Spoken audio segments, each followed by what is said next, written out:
Welcome to our QPR Preview Show ahead of the battle of 22nd against 23rd. It's QPR against Portsmouth.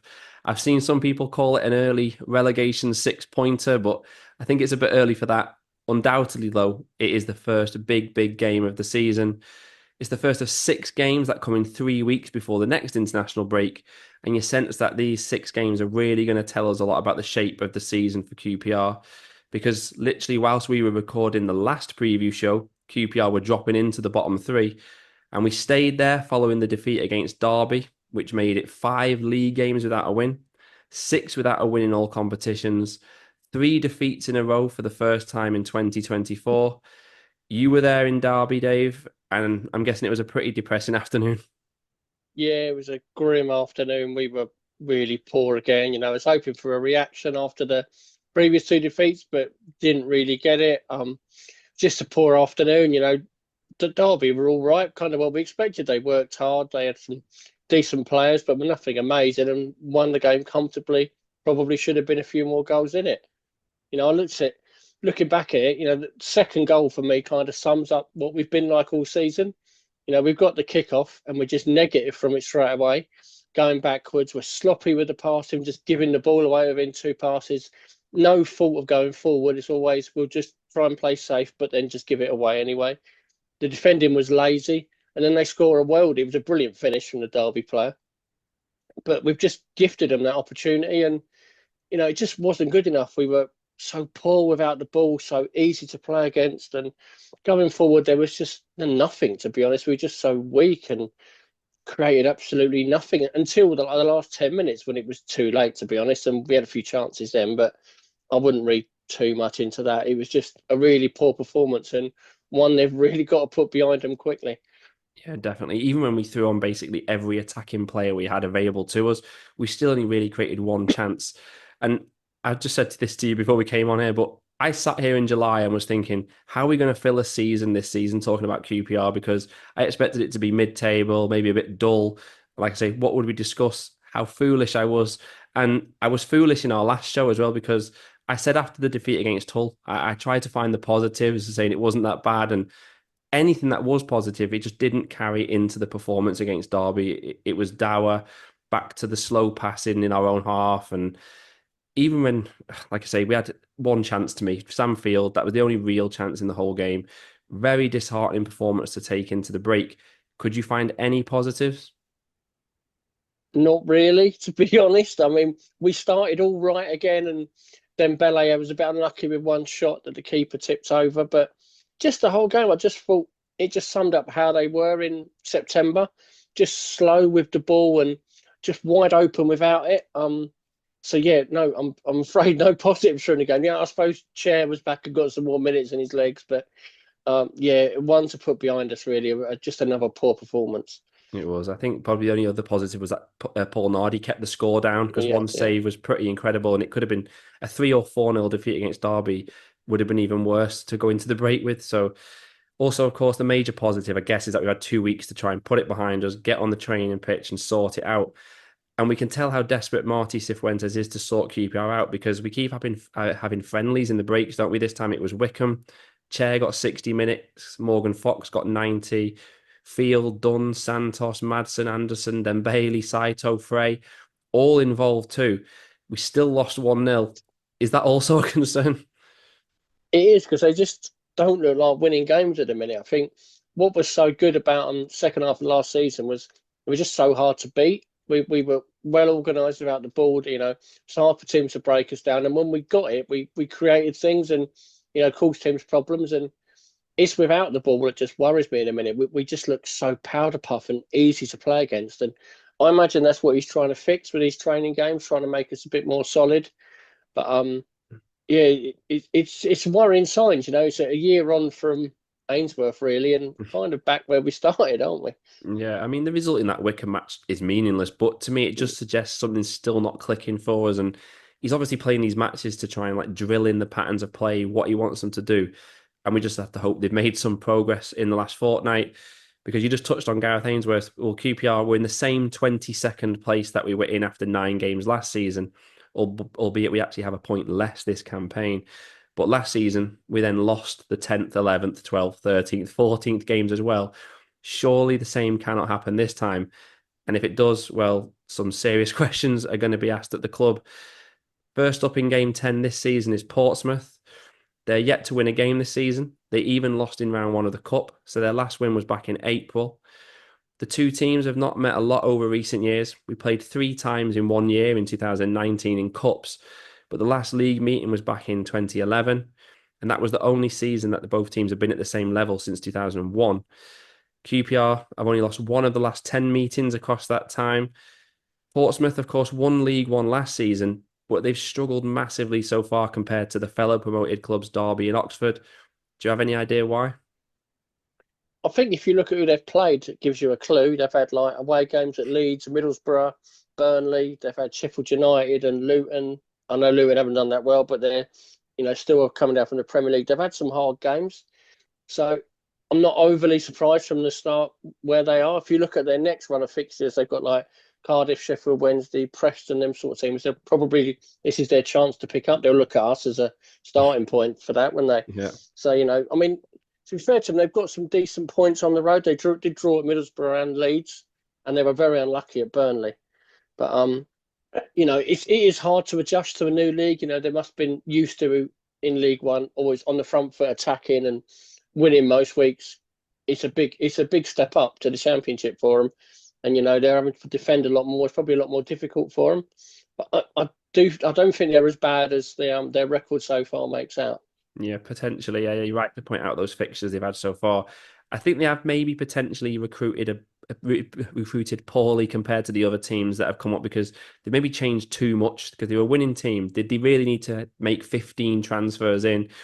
And I think it's created an unsettled side because I looked into it. They've already used 27 different players. Only one player has started all 9 games. That just doesn't work at this level. You need consistency. They've also got the worst defense in the league, conceding more than 2 a game. Again, not sustainable, making every game an uphill battle. Do you think the manager, John Mousinho, despite promotion, he could be under pressure soon? He could be. You've seen it before with teams coming up. If they do struggle, they tend to make a change. I think he'll get this run of games to see him through, and they'll hope that he pulls them out of it a bit. They were surely expecting a season of struggle and being in the bottom 6 and just trying to stay up, which is where I imagine they'll be. But if they don't pick up results soon, he's definitely going to be in trouble. Yeah, definitely. Like you say, they're going to be targeting these matches you read out before. And if they remain winless, though, he's walking a tightrope because it doesn't matter what you've had done before at a club. To have that 0 in the W column does not look good. I saw some comments that maybe he needs to be more defensive to stop them leaking goals. But then how do you get the goals to win games? And it's kind of much like QPR. If you're chopping and changing your side, it makes it very hard to find the right balance. And like you say, we saw last season in the Championship, teams are just cutthroat. The bottom half of the table, I think every single team had changed manager. He should have some credit in the bank, obviously getting them back to this level after, what was it, 12 years or something? Yeah. But if the owners think they're going to go down and they're not winning, they may take action sooner rather than later. And we just have to hope QPR put another nail in his coffin if it is coming. We should add as well, before we move on to QPR, that our last league defeat against Portsmouth was in 1998. And at Loftus Road, we haven't lost a league game against Portsmouth since September 1961. I probably shouldn't say these things out loud, but the stats are the stats. I can hear you already there saying Charity Park Rangers, isn't it? The alarm bells are ringing for us, especially when Portsmouth haven't won for 6 months. So let's move on sharpish and turn our attentions to QPR. We have to start with the home record. Still no home league win this season. This is our first 3 p.m. kickoff at Loftus Road over 2 months into the season. Could that help? I hope so. We'd take anything to help us at the minute. I mean, that home record is diabolical, isn't it? And it's not just this season. It's going back a few years. We do seem to struggle to win at home. It picked up the second half of last season, but it's not good. And we haven't really played a lot of the top teams at home either yet, have we, really? So to be in this stage of the season without a win at home is not good. Hopefully a 3 o'clock kickoff will see a better atmosphere. I'm looking forward to not having to get up so early to get to the ground. So hopefully there'll be a better. I'm sure Portsmouth are going to bring a fair few, so it'll be a good atmosphere. But they need to end this home form quickly. They've got 2 home games coming up. They really need to get some points on the board. Yeah, I mean, this is certainly our last excuse. We blame the 12:30s, then we didn't win under the lights. Now it's finally a 3 p.m. I think it will make a difference. I think it's going to be a sellout as well. So fingers crossed it goes our way. And it needs to, doesn't it? Because this, I think we've got 4 of the next 5 matches are at home. So this phase is absolutely key for us. We can't have it lingering. Because I worry that that Plymouth match back in August, it could haunt us because we should have won that game. We were at home playing against 10 men for over an hour. And just think if we'd won that game, we wouldn't be talking about this now. We'd have an extra 2 points on the board as well. And it becomes a monkey on our back. Oh, yeah, Plymouth that's still haunting us, and it's you're talking about a match that was nearly 2 months ago now. And another negative for QPR, we've already let in 16 goals, conceding 7 in a week prior to the break. Just not like the QPR we've known under Marty Cifuentes, is it? No, like I'm saying, they're too easy to score against. Really, they're so open in midfield. For me, they don't seem to have got that balance. I keep saying it, and each show they haven't got the balance right in midfield, but they're just far too open all the time and easy to get at. And we don't seem to try and stop crosses. We just allow crosses to come in, and we're not very good at defending them. So, you keep giving teams lots of chances in games. They're going to score goals. I feel for the keeper. I mean, the keeper's probably been one of our best players, but he's conceding every game and kept a clean sheet yet. And they're going to have to improve that. If they can keep a clean sheet, you got a decent chance of getting a win, and you. So they've got to get back to doing that. That's what worked for us last season, and we need to do it again. Yeah, definitely. I mean, it's not so long ago we were talking about how it was rare for us to concede more than 1 in a game, and Yeah. that always made us competitive. We've just lost that, and it's costing us big time. And another question is, where's the tempo and the urgency gone from the end of last season? Because the raised expectations for this season were because we were playing some bloody good stuff, weren't we? We looked like we were going to be hard to beat on the front foot, giving anybody a game, but we couldn't be further from that, could we? That's the most frustrating thing for me this season. How boring we've looked on the ball. There's no urgency to it. You're right, and it's just sort of like the feeling seems to be, oh, it'll be all right. We'll pick up soon, and things will get right in a couple of weeks. But we're mid-October now, and things haven't got better. And the players need to liven up a bit. When they're on the ball, they're just so slow with it all the time, and it's like, oh, something will happen in a minute, but it's not. They need to change it up a bit. And we're a dull team to watch, to be honest, this season. I haven't really been that excited by us, and that was completely opposite of last season under Cifuentes. I found it so odd watching us this year, and it's another thing that really needs to improve. And if we don't improve that, we're not going to get results. Yeah, and I know we were all questioning like whether he was going to change it this season, which way was he going to go, but I don't know why he felt the need to really, because we were good to watch it in the last season, Mm. and also now we're not making it hard for teams to beat us. We look easy to play against, in my opinion, and like Portsmouth, they're in a mess right now. But the teams who've beaten us recently, they've not been playing that well either. Derby had lost 3 in a row, but beat QPR. Hull beat us, then lost, what was it, 4-0 to Norwich. Blackburn beat us, and then they've lost back-to-back games since. Because you don't mind it, do when you have to hold your hands up and say the team was just better than QPR. But that isn't happening. It feels like we're just really letting ourselves down. You said it before, Derby basically beat us with a bog standard championship performance. Yeah. And you've got to add on to that as well. We've got 7 points. Look at the one we got at Sheffield Wednesday away. That was lucky. Millwall at home. Millwall should have beaten us. Sheffield United, we plucked a point from 2-0 down. It's alarming that we could arguably be on like 4 points this season. We've got to get the tempo or the urgency back and get on the front foot in games. Like I said, we just have to hope we've drawn a line in the sand at this international break and we can progress from here. One thing that continues to hurt us, though, is missing Jack Colback and Jake Clark-Salter. We've been like broken records on these shows. So rather than repeating ourselves, I looked into the stats, which many of you will see now on Twitter, and they're on the screen now. We've only won one of the last 15 games without Jack Colback. Only won one of the last 15 games without Jake Clark-Salter. And also, since Jack Colback made his debut, QPR haven't won a single game that Colback and Clark-Salter have missed together. That's 0 from 10. That to me is just crazy that despite all the analytics, the data, the transfers in and out, our fortunes just hinge on those 2 players. They do a lot, and again, it's about what we did well last season was having that base in midfield where working hard and winning the ball back. Colback's very good at that. Hayden was very good at that. He was there last year, and they've lost that, and they look a mess in midfield now and easy to get at. We definitely miss Clark Salter because we just haven't got a left-footed centre half, and Jimmy Dunn's done okay, but he looks a bit lost there, especially when he's on the ball. You know, he can only go sideways because he can't play a crossfield pass on his left foot. So it's a real worry. You know, even when they come, I mean, they did play at the start of the season. I don't think we were particularly brilliant with them in the side, but we definitely need them back sooner rather than later. Yeah, I mean, to me, the data that the club had to sign the players should have just highlighted that we needed exact replica replacements for them. We needed players who could come in and slot in and you didn't notice the difference. We don't have that, and we're just too reliant on them. And after spending a few £1 million in the summer, it's pretty poor because the team doesn't function without either of them. And then, as I said, without both of them, well, those stats suggest we're going to get relegated because we don't win a game if both of them are missing. In terms of the lineup for this one, do you think Ilias Chair will start? And if so, with who? Yeah, I think Chair probably will start. He's had a few weeks to come back. I imagine he'll probably start on the left instead of Saito, who's done okay recently, but I think Chair will probably start there.